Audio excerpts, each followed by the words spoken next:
Okay, this is our third video on the wave properties of light, and we would like to investigate what happens to waves when they strike a material. So let's go ahead and talk about a new topic that is super important, and it is called the index of refraction. So the index of refraction is defined as the change, essentially the ratio of the change in speed of light as it strikes an object. I mentioned to you in a previous video that the speed of light does change, at least macroscopically. The resultant speed of light changes when it goes inside something like, let's say, glass. And so, I mean, obviously, if it goes into something completely opaque, the speed of light it's basically the photons are absorbed and you don't get anything. But if it transmits through the material, then we can see it's still moving, it still has motion, but that the amount of time that it takes a particular photon to get from one side of the material to the other is longer than it would have been in a vacuum. All materials have an index of refraction associated with them. Let's go ahead and give our definition. It is given as a lowercase n, and it's defined as the speed of light in a vacuum, c, divided by the speed of light in a material. So, in other words, if you have that piece of glass that I just mentioned, the velocity of light in that speed of glass will be corresponding to the index of refraction of glass. Okay, so all materials, we can label as having these different indices of refraction. Those are not something that we determine by first principles. They're something that we determine by experimental evidence. So here's a table. Vacuum has an index of refraction of 1 by definition, because then the speed of light in a vacuum is c, so you'd have c over c, which makes the index of refraction equal to 1 for vacuum. If we wanted to know how fast then a photon moves in ice, then we would say we know that the index of refraction for ice is equal to 1.31, and so the speed of light the speed of light in ice is equal to, just rearrange this equation, right? So we would need to solve for v, in other words, and we'd have c, the speed of light in a vacuum, divided by our index of refraction. So we would have 3 times 10 to the 8 meters per second divided by our index of refraction, which is 1.31.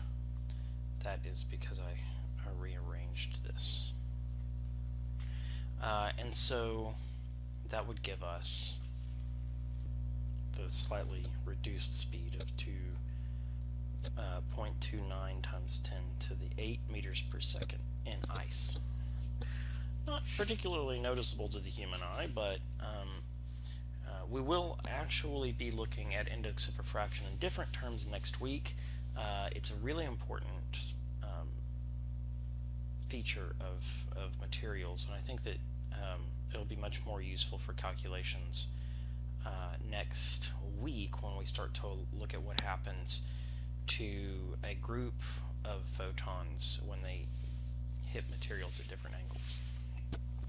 But for this week, we're interested in studying what happens due to index of refraction of a material in terms of frequency and wavelength. Let's address frequency first. If you don't understand the frequency, then it's harder for you to figure out the rest of this stuff. Frequency is really simple if you can remember it. If you can't, then I need you to think through it in this way. I have a piece of material here. You could call it glass or glass or whatever you like. So I'm going to make it look like glass there. When we have a photon coming into our material, then you may remember that the frequency was determined by how rapidly the peaks hit the material. So, tick, tick, tick, tick, tick. If you have 100 wavelengths going into the material in a certain amount of time, those wavelengths have to be going out of the material in that certain amount of time. And so that means that the frequency inside the material has to be the same as the frequency outside the material. So what I'm going to do is I'm going to label this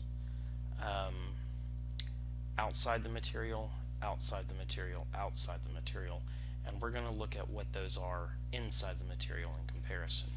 Now, the velocity outside the material is, of course, just c. We know that the velocity outside the material then is going to be equal to, according to this equation here, the velocity inside the material times the index of refraction, n. Our frequency we just looked at logically and found that that is equal to the frequency inside the material. So our remaining question is, what is the wavelength inside the material? Well, the wavelength inside the material is a little bit odd. We can mathematically prove this one. So we know that another equation that we ran into on the last video was the velocity, and that could be outside or inside or whatever, but what velocity of waves is always going to be equal to lambda, the wavelength, times the frequency. So what I'm doing here is I'm writing subscripts m so that you can notice that the velocity inside the material is equal to the wavelength inside the material times the frequency inside the material. But always make sure your subscripts line up here. We could also say, according to these, that the c is equal to the wavelength outside the material times the frequency outside the material. So let's go ahead and look at this in terms of our wavelength inside the material. How do we find that? Our wavelength inside the material is equal to the velocity inside the material divided by the frequency inside the material, which I'm just going to write as f because, well, it doesn't seem to matter whether it's inside or outside the material. Well, now what's the velocity inside the material? That's easily found right here. The velocity inside the material, or here.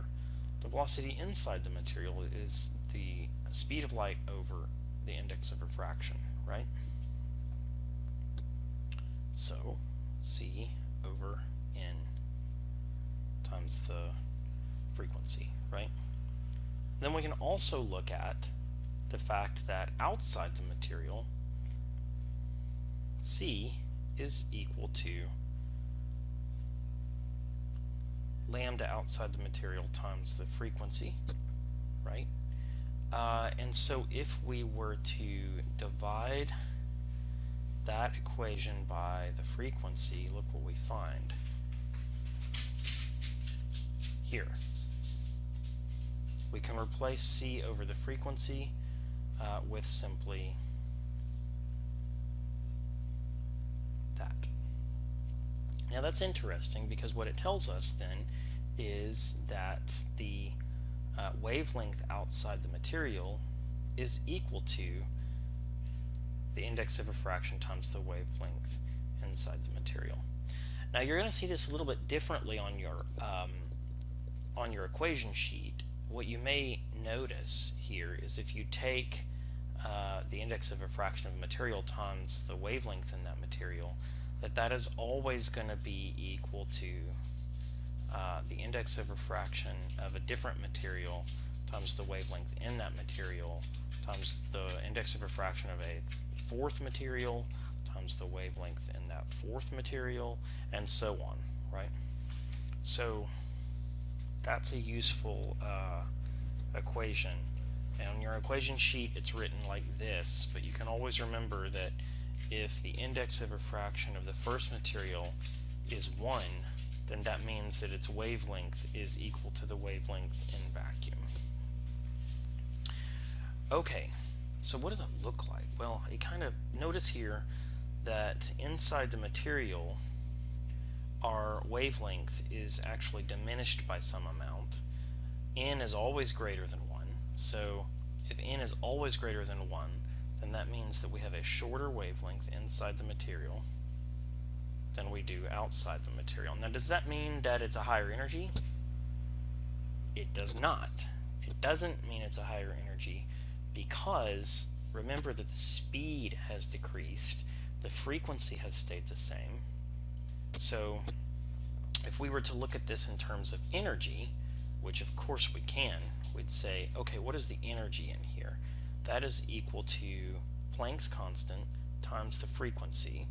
We could also look at that as Planck's constant times c over lambda.